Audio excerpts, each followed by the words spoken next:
Hello, and welcome to part two of our interview of the founding fathers, of which Alexander Hamilton is the spokesperson. And we've got Courtney Dillon at CourtneyDillon.com, information down below and on the screen. And Eric, of course, my lovely son, is facilitating this. Part one was amazing and just so disgusted with our entire country now on all sides. So here we go. These are all from the community. I have none of these questions so far. Thank you and welcome back, Alexander. Thank you for staying with us. Appreciate your wisdom. Thank you for continuing to listen. Okay. What do you think about the electoral college in the U.S.? Do you feel it should be kept or abolished? I do not wish to speak of my personal opinions of the electoral college, but will say that I do not see the electoral college in the future of the United States. Really? My concern with abolishing the electoral college is that the most populated areas, which are the coast, are the only ones that are going to have a voice. And the rural areas, the flyover country, as I call it, will not get representation. So he's showing me, and again, I don't exactly know the timeline of this, but he's showing me like councils from different regions of the country, and there will be a way in which more rural parts of the country do have a voice. So, but I do not, what he's saying at least is it will not be called the Electoral College. All right, what do you think about, what is it called, the SAFE Act, where the Congress passed, Houston, what do you call it? House of Representatives passed something yesterday, I think it was, that illegal aliens should not be allowed to vote in the federal election. And all the Senate is refusing to pass that. Why? Do you think illegal aliens should be allowed to vote in federal elections? It's part of the Constitution that they can't, I think. Once So they get the he wants to remind everyone that this is a country of immigrants. I am not here to suggest that those who are here illegally should be given the same access to voting rights as those who are here through, like those who come into our country and follow the steps to gain citizenship. So no, but he does think it's very important to remember that this country is a country of immigrants. Of course, but we're a country of legal immigrants, not illegal immigrants. He's agreeing with you. Okay, so you think that illegal aliens should be allowed to vote or should not? And for president, say, or Senate houses, etc. Senate members. I do not believe that those who are here through illegal means should be allowed to vote. Okay. Do you feel we are truly free when it comes down to it? Were we more free in 1776 or in 2024? What a great question. God, I love my people. The peeps, not my people. I would ask the person who wrote this question to assess their own personal definition of freedom. And for each of you listening to assess your own personal definition of freedom. What does it in fact mean to be free? What is freedom to you? Freedom, I would argue, is not something that is given to you, but is something that you, as a divine being of God, inherently possess. Yeah. It is not something that can be taken away. You may find yourselves now in a situation where you are not given the representation that I believe should be afforded to you. But this, I would argue, does not mean you are not free. Now, if you were living today, would you consider yourself an independent, a libertarian, a Republican, a Democrat socialist? What else are there? There's so many. A regular socialist. I am living today. Okay. Yeah.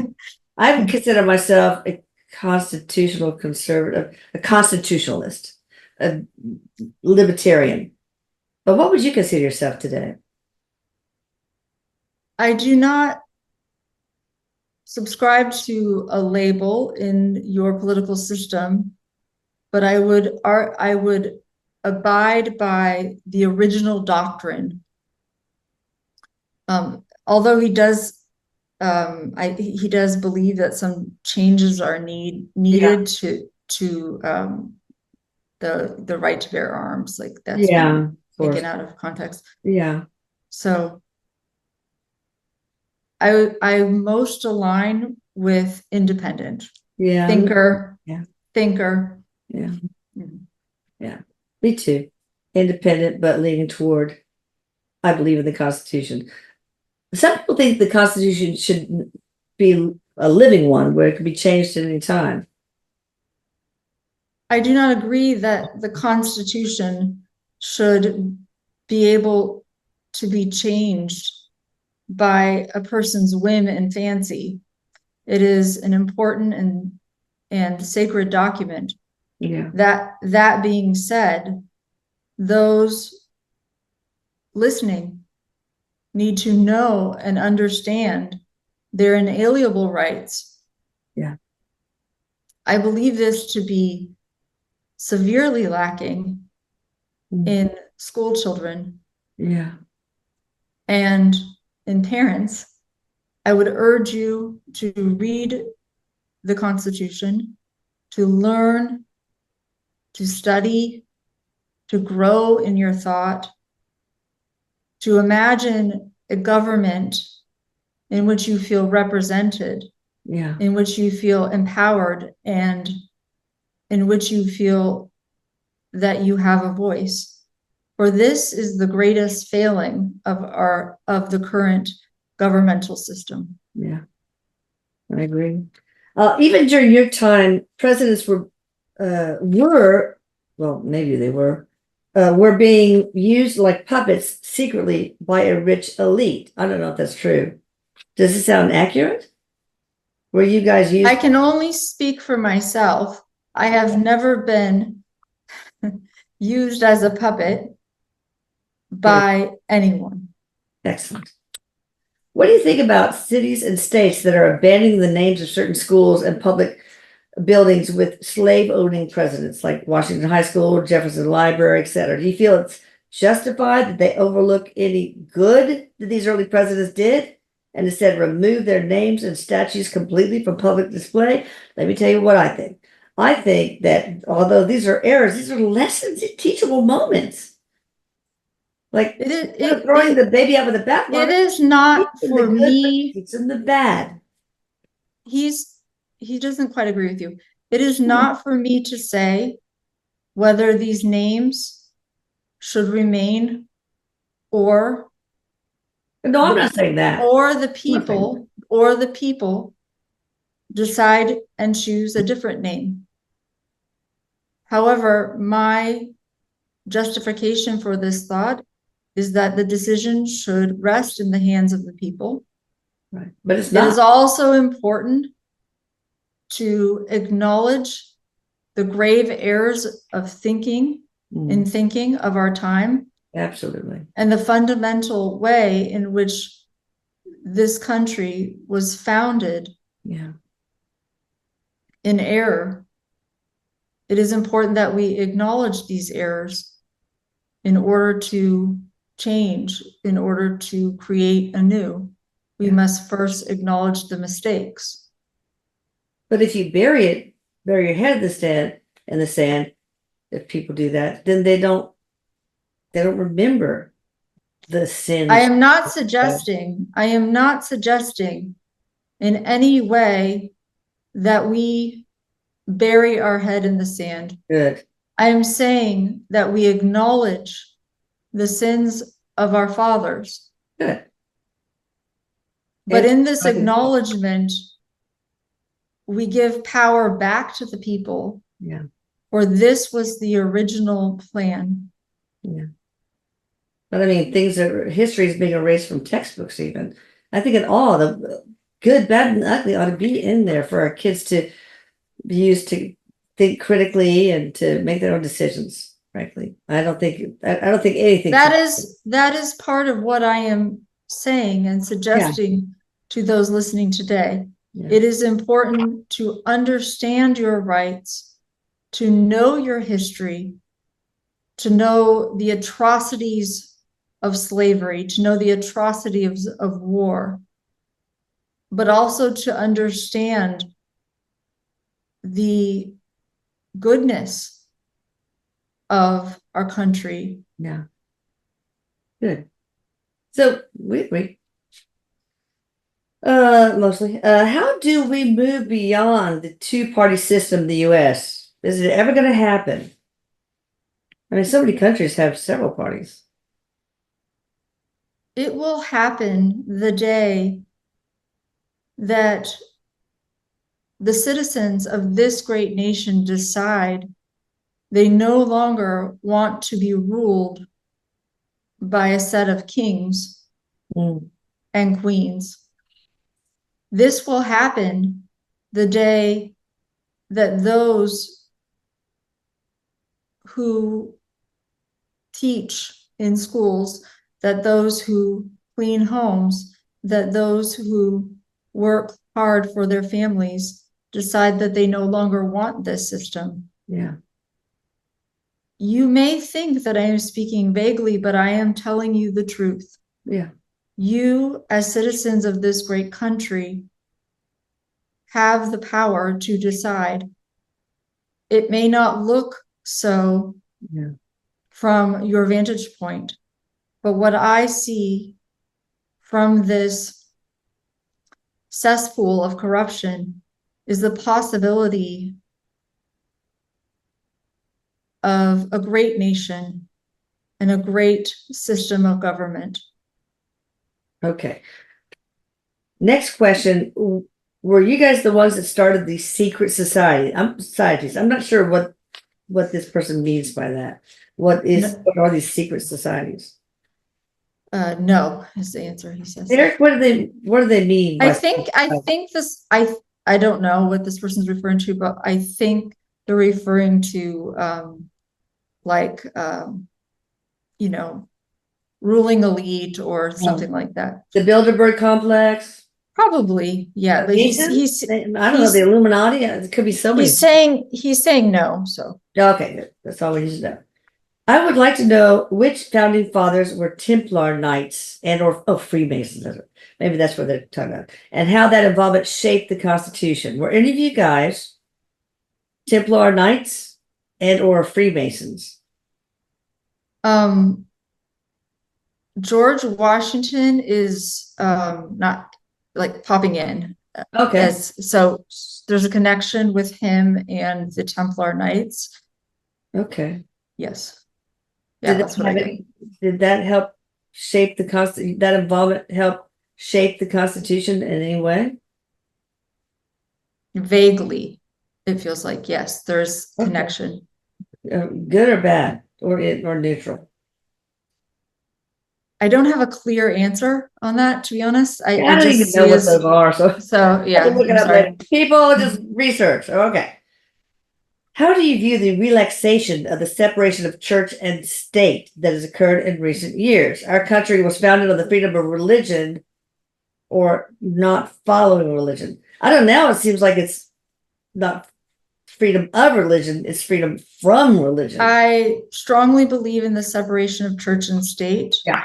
And believe that this is an important principle that must be upheld. I agree. How do you view the citizens that believe we are a Christian nation? I guess a Judeo-Christian. I don't know what I'm talking about. I honor all religions,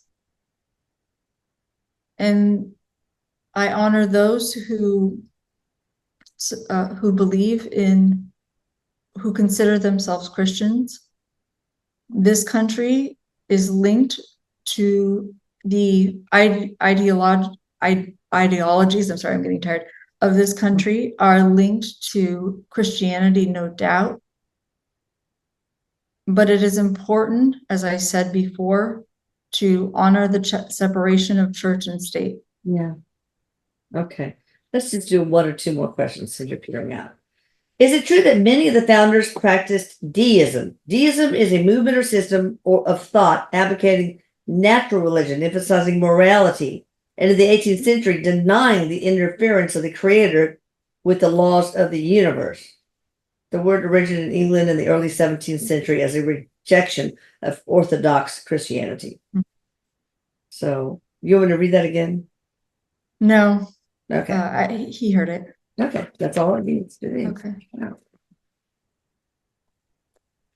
Yes, he would agree that many of his, foundational ideas in that lifetime were based on a more holistic view of the creator.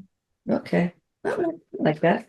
Last, because it's 20, and I need to end up on even things. Like I can't have the volume of the TV like 19. I have to. It has to be You OCD. crack me up.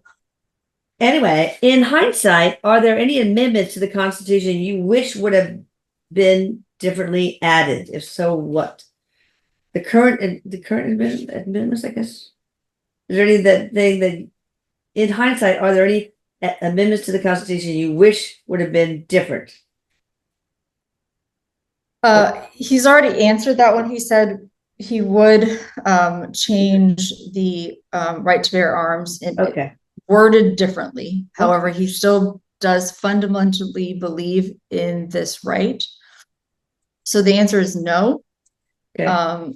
However, that particular right has been taken out of context and used too liberally. I got to ask this next one because it's fun. This is more fun. This is more of a fun one rather than serious. How do you feel about Hamilton the musical? She took her daughter to. How accurate was the musical script and delivery? I don't know anything about it. I was surprised that such attention would be given to me.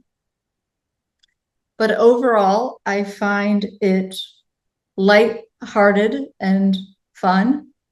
And it is a way to educate people in the history of the recent past. I know you consider this past far gone, but in my mind, this is a recent past. It is important you think of it this way, for I am a mere man. I was a mere man. I speak humbly before you as a soul who believes in the people, who sees the gift of this great country and believe that there will be great changes ahead. Even though these changes will feel difficult, know that the power is within you to make change. The power is within you to create a government for the people and by the people, a government without corruption, a government without greed. I believe that this is possible, and I would like you to hold this ideal in your heart, even for a moment. If you do not believe it is possible, it is okay, but I ask you to study, to learn, to become knowledgeable about what rights you have. For if they are taken away, but you did not know you had them, it is what consequences that? If you are aware of your rights, you will be able to build a new government.